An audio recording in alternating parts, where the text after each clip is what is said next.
All right, welcome to another episode of Niger EPL Nation, Nigeria's greatest fans of football, especially the EPL. So let's start off by talking about Man United. Okay, so Man United continues to have scoring woes, missed penalties, missed chances. Quina missed a chance. They missed chances against Arsenal last week. So this is becoming a frustrating pattern. They've got Sesko. I don't know. Sesko didn't play today, did he? He played. He came in. Yeah, He came in 15 minutes. They need to unlock They brought him 15 minutes. Yeah, they need to unlock him. Defense for Man U is good, excellent. Midfield is decent, but lacking creativity and scoring ability. So it's very frustrating.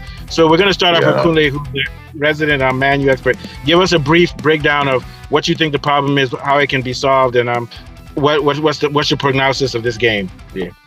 Okay, well, the main problem Manchester United has is actually the midfield. We have too many number 10s.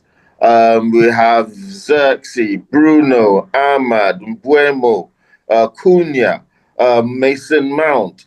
These are, they're all number 10s. It's only Casemiro and Ugarte and Mino, and even Mino can play as a 10 or an 8. It's only those three players that are midfielders that are not. There's no balance in the midfield.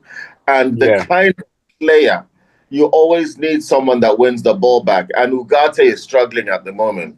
I mean, why would you play Bruno and Mount together in the midfield as a midfield pivot? Neither of them are going to recover the ball in midfield. And you can't progress the ball. It's the same problem that Manchester City are having. It doesn't matter how good your defense is and how good your attack is. If you've got a wobbly bit in the middle, your defense is eventually going to be breached because it's going to be under too much pressure because there's no defensive, and your attack is going to be blunted. And the reason you say it's blunted is not. I'm not just saying it because we missed the penalty and we should have won. We should have done, but actually because Sesko was invisible. Sesko should have had 1 or 2 chances, and then if Sesko had 1 or 2 chances that he missed, then it wouldn't be Amarim's fault. But it seems like their problem is not CDM. It's a creative midfielder. Yes. Not necessarily a CDM.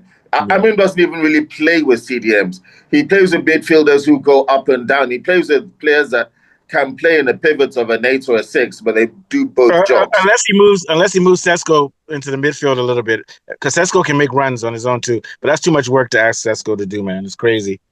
Sesko is top now. I don't think Sesko should be moved to the midfield.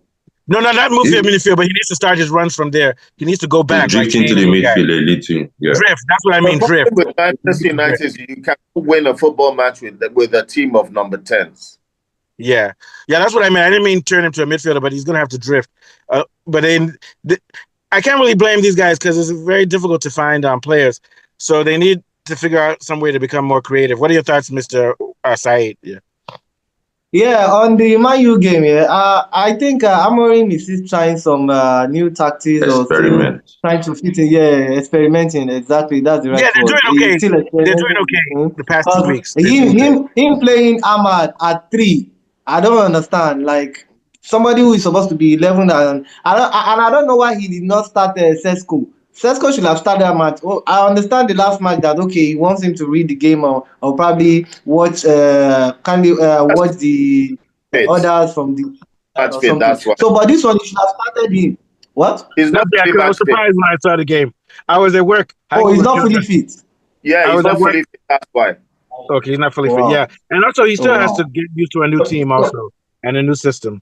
All right. What are your thoughts? Cunha played well, but. In the first half, having some of the chances that he had, I think he will have utilized do you think they should move Fernandes? Fernandes is in the midfield, but do you think they should move him to the central part to let him be the number 10? Yes, Fernandes is a nuisance right now because he's running up and down, and you think that's good, but actually he's getting on himself. The other players. Maybe they need to make him his own position. Maybe they should use him as an attacking midfielder. As an attacking midfielder or something like that. Yeah. He's running around like a headless chicken and he's causing all kinds of problems. He needs to play a more disciplined game. Yeah. And I think probably maybe when Martinez comes back, probably he might boost the defense or something because the defense too is a little bit kind of shaky. But they're okay. They've only given up. It's okay. They've given up. Mine don't have issues with defense. What was They've not the actually goalkeeping faced era? They've not actually Well, they faced faced a very Arsenal. They held serious Arsenal to one goal. What else do you want them to do? They held Arsenal to one goal. They faced The a team problem, that the problem of Man Arsenal U. didn't play. Arsenal really didn't Bayenda wasn't go all the flying way up out and down, attacking. saving hot shots from Fulham. To me, Man U's defense is okay. Their problem is, like you said, they're not creative capitalizing midfield. because they should have scored Creative goals midfield. against. Also, they're finishing. They should have scored some goals against Arsenal. They didn't. But anyway, we have to speed up because I know you guys want to talk about Arsenal. Before we talk about Arsenal, Mr. Warif, what are your thoughts on Man U game? Well, the first half, Man U tried. Cunha and what's it called? Mbemu. They really showed themselves in the first half. But in the second half, Cunha was lost. And again, you know, what's it called? Sesko. The kind of striker that Sesko is. He's not like, what's it called? Like, who will I use now? Like Gyökeres. Gyökeres is good with his leg, but he's not good with his head. So they should study Sesko. Sesko is good shooting from outside the 18-yard box, and he's good in the air.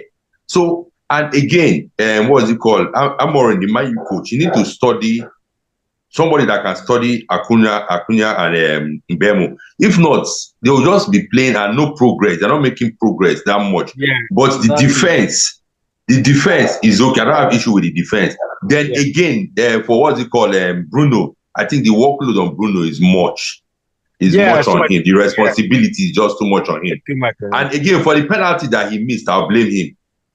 You know, if you watch that match, before he took the penalty, it was like... To me, the penalty is not even worth it. I'm even happy that he lost it. See what happened there. See what happened to Bruno. He's psychic something. As he was moving back to take the penalty, he pushed that Nigerian guy now. Ref. No, it's not even that. He came in contact with the ref. No, it's not even that. He came in contact with the ref when he was about taking the penalty. No, I'm not talking of that one. I'm talking of when he wanted to take the penalty. As he was moving backward, he now came in contact with the referee. So he now went back to reset the ball. That's a psychological something. He would have just forgotten about the ref. So I think they have a lot of work to do. That is not an excuse for you to miss that. You guys will be telling that you can't talk about Arsenal. So let's move on. But before we move on, who's Man U playing next week? Burnley. Okay, quickly, what are your thoughts on that?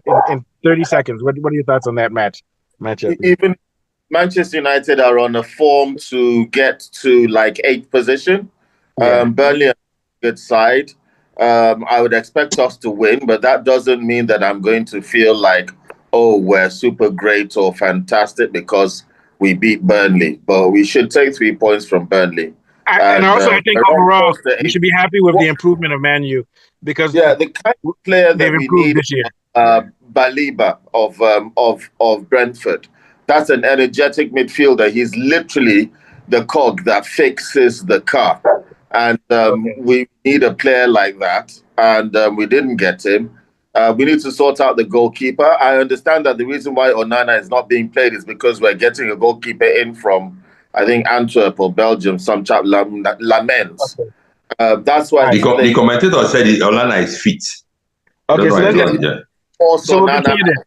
he's trying to force Onana out, and he's trying to force the owners to buy him a goalkeeper. That's why Bayinda... Round it up, bro, because we don't have time. Round it up. So it's been an interesting day on Sunday of football. Thank goodness that Manchester United did not embarrass me on my birthday. At least I got away with a draw.